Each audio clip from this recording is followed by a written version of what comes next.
The focus during the second week of the Reading Fire Department Academy was on medical emergencies, and with good reason.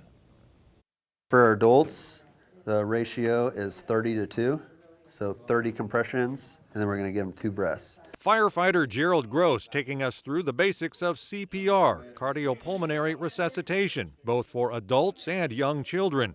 The lesson also included the Heimlich maneuver. 70%, 7 out of 10 calls are for medical help, not fires, so firefighters have to be well trained in life-saving procedures. Case in point, the crew was called out of Station 5 on Churn Creek and Hartnell while we were there. They say 95% of the time they arrive on the scene before an ambulance. And one thing that can really help them is a written list of any medications the patient is taking and what's called a file of life.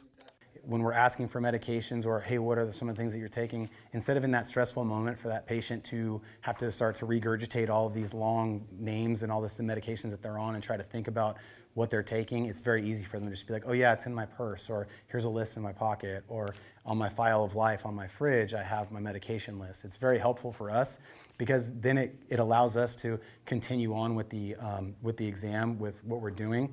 Then we got into rope rescues. This rope is about just a little less than 10,000 pounds of strength that this rope can have. But we never want to put more than 2 firefighters on it. That's kind of the standard that we follow. And more elaborate knots than we ever learned in the Boy Scouts.